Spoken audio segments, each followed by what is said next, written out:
What's up, guys? M. Jones back in the house again for another in-theater review from my car.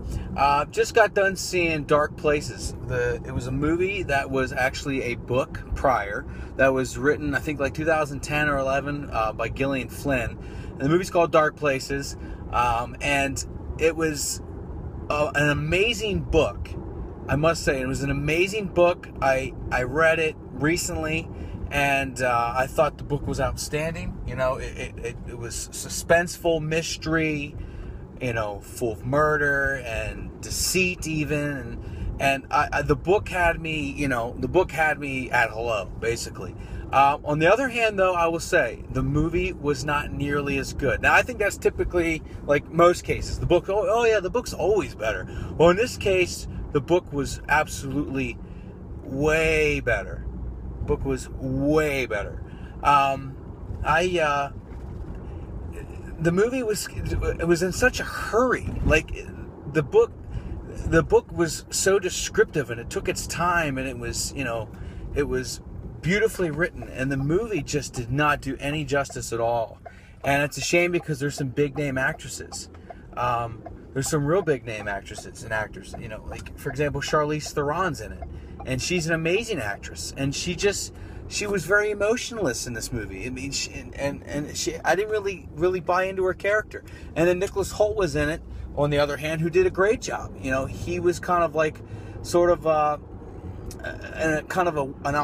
strange friend to her in a sense that was trying to help her kind of solve, you know, the murders. And if you don't know anything about the story, there was a murder of a whole family that excluded Charlize Theron's character, Libby. She was a little 7-year-old girl at the time that her whole family was killed. Her 9 and 10-year-old sisters, Debbie and Michelle, and then her mother, Patty, they were all killed and slain horribly. And everyone thought it was her brother, Ben, who did it, who was 15 at the time. And, and she even gave testimony that he did it. But the whole movie kind of explains, like, what really happened that night of all the killings, and the whole movie goes into the point of why the killings occurred. And I don't want to ruin it for you. You know, if you've read the book, you obviously know. But if you go into this movie not seeing the book, it's going to be really weird, and you're going to think it's like, what the hell's going on? Definitely read the book. Absolutely read the book. The book's amazing, but the movie, I just didn't like it. Everything was so forced and fast. They wanted to get this, movie out as fast as possible. And I'm not really sure why, because the book was written years ago. You know, they could have really took some more time to make this movie, kind of like how her other book, Gone Girl, that was much better produced and much better made. And I just think the acting, you just didn't care about any character. You didn't care about anybody. And even Christina Hendricks, who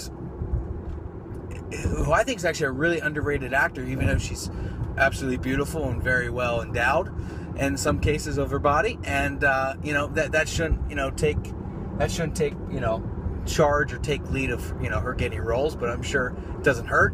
But even she, I just didn't really care about her situation. She was the mother who had a dying farm basically, and kids that were poor, and you just didn't really care about her. The only person I cared about was Nicholas Hoult character from Warm Bodies and Mad Max Fury Road.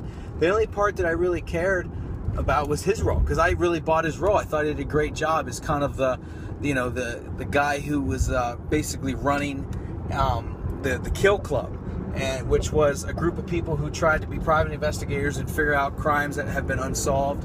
And I just didn't really care about anyone else, but I thought he did a great job in the movie. But the movie itself, not good, but I will say that the book's great. So check out the book, and and if you're going to see the movie, I'm warning you now, it's not very good. There is a lot of parts in the book that weren't in the movie. The book was like 350 pages, and if you would say how many pages would the movie would have made up, I would say probably like 200. Like, it just wasn't enough. There wasn't enough for the audience to care about the movie, because if you didn't read the book, you wouldn't know what the hell was really going on. And they just missed a lot of in-depth stuff. So I give the movie a solid 1 out of 5.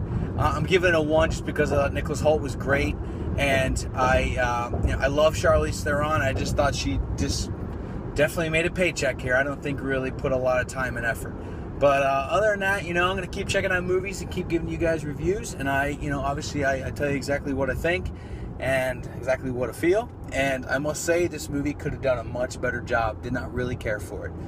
But then again, until I see you next time, take it easy and bye.